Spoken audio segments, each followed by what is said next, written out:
Leading change, it's one of the absolute toughest things you can do as a leader.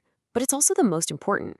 It's really the difference between a brilliant idea that completely reshapes a company and one that just, well, fizzles out.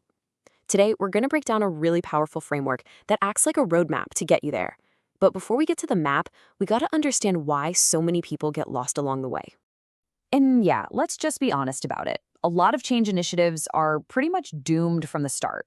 So why is that?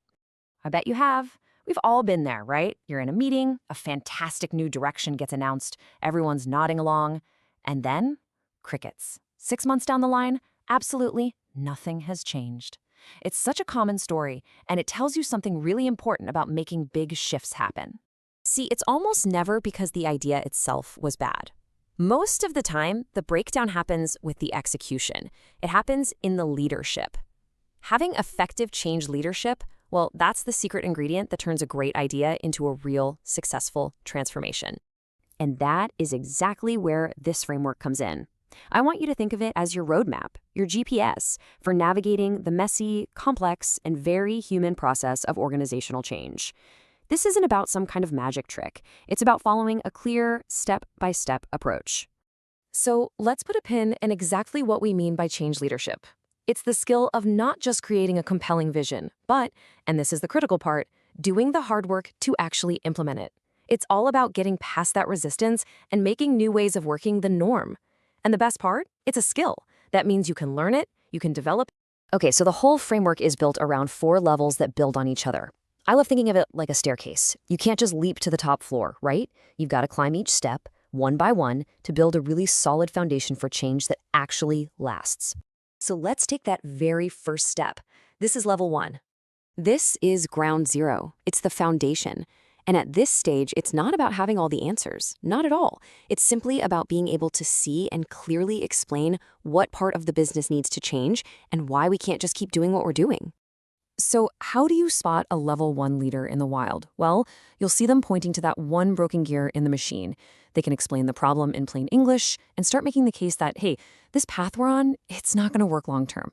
It's all about creating that first spark of awareness. Okay, so once we've established the why, it's time to figure out the where are we going. Let's climb up to level 2. At level 2, the leader makes a huge shift from just pointing out the problem to actually defining the solution. This is where a vague idea like, we need to get better, turns into a crystal clear vision of the future. You're painting a picture of the destination. The key behavior here is all about communication. A level 2 leader is like a great storyteller. They're laying out the plot of the journey ahead. They're describing the mountaintop we're all trying to reach, and they're explaining why that climb is going to be totally worth it. They're building this story that gets people excited to come along. All right, so we've identified the problem, we've defined the vision, now it's time to make things happen. Welcome to level 3. This is where the rubber meets the road. Level 3 is all about building momentum. It's about breaking through that powerful force of, but we've always done it this way. This is leadership you can see and feel, actively pushing things forward, even when it's tough. I mean, just look at the effort here. This is level 3 in a nutshell. It's about getting in there and putting in the work to get that big flywheel of change spinning.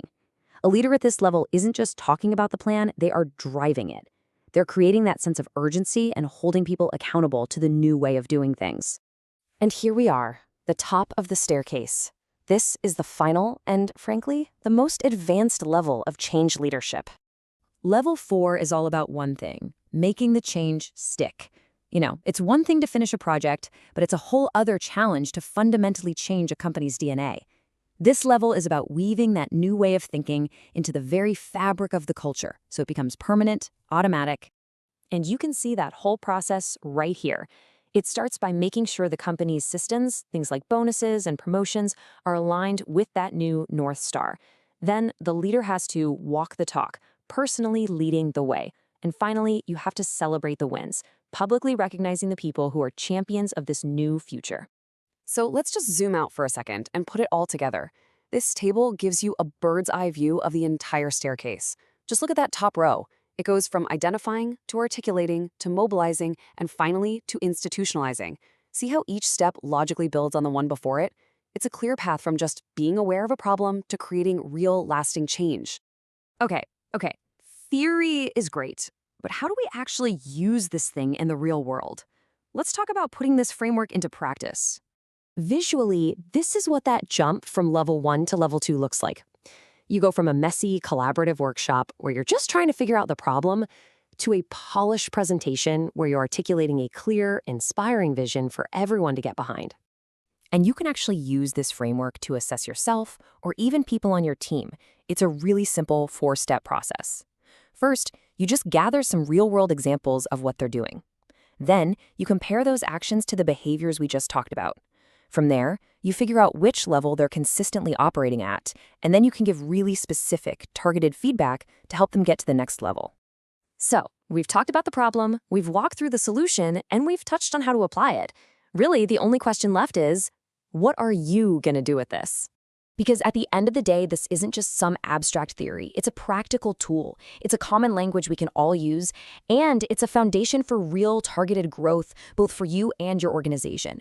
So, as we wrap this up, I want you to remember that what you have now is more than just a model. It's a roadmap.